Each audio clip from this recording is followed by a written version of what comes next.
महाराष्ट्र के वाशिम में petrol pump पर चोरी की एक अनोखी घटना सामने आई। देर रात अज्ञात युवक ने पेट्रोल पंप के कर्मचारियों के सोते समय पंप की मशीन खुद चालू कर पेट्रोल चोरी कर लिया। ये पूरी घटना वहां लगे सीसीटीवी कैमरे में रिकॉर्ड हो गई। दरअसल रात के समय पेट्रोल पंप के कर्मचारी आराम कर रहे थे। इस दौरान एक युवक पंप पर पहुंचा और बिना किसी कर्मचारी की मदद के मशीन संचालित कर अपनी केन में पेट्रोल भर लिया। पेट्रोल भरने के बाद वह नोजल को बंद किए बिना वहां से फरार हो गया। करीब 200 से 300 लीटर पेट्रोल जमीन पर बह गया, जिससे पेट्रोल पंप संचालक को आर्थिक नुकसान उठाना पड़ा। घटना का पता चलने के बाद पेट्रोल पंप प्रबंधन ने सीसीटीवी फुटेज की जांच की और शिरपुर पुलिस थाने में शिकायत दर्ज कराई। और अब बात उत्तर प्रदेश के मथुरा की, जहां जानवरों के प्रति संवेदनशीलता की अनूठी मिसाल देखने को मिली।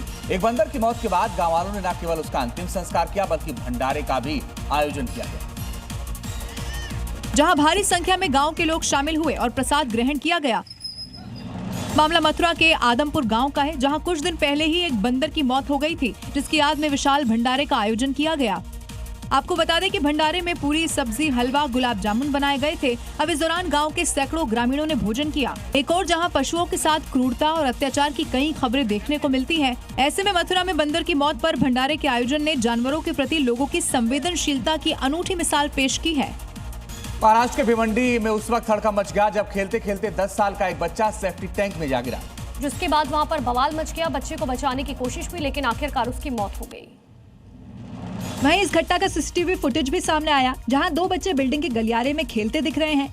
इस बीच तीसरा बच्चा भी वहां पहुंचता है और तीनों वहां पर खेल रहे होते हैं कि उस वक्त एक बच्चा खेलते खेलते सेफ्टी टैंक पर खड़ा हो गया। ढक्कन सही तरीके से नहीं लगने की वजह से बच्चा सेफ्टी टैंक में जा गिरा।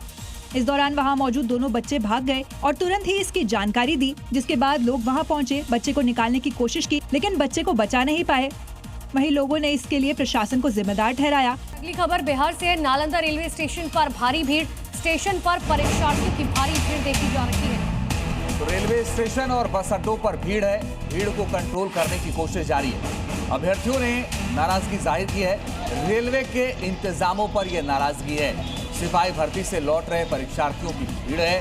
सीसीटीवी कैमरों से निगरानी रखी जा रही है और पिछले दिनों आबकारी परीक्षा के दौरान जबरदस्त बवाल देखने को मिला था।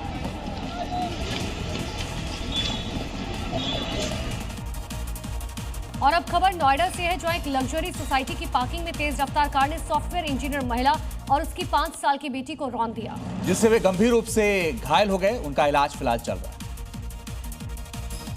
जिसके बाद सोसाइटी में अफरा तफरी मच गई। महागुन मीराबेला सोसाइटी की बेसमेंट पार्किंग की एक घटना सीसीटीवी कैमरे में कैद हुई, जिसमें साफ साफ दिख रहा है कि पति पत्नी अपनी बेटी के साथ कार से सामान उतार रहे थे। तभी एक कार तेज रफ्तार से मुड़ती है और सीधे माँ बेटी को टक्कर मार देती है। कार दोनों को कुचलती हुई आगे निकल गई और माँ बेटी उसके नीचे फंस जाती है।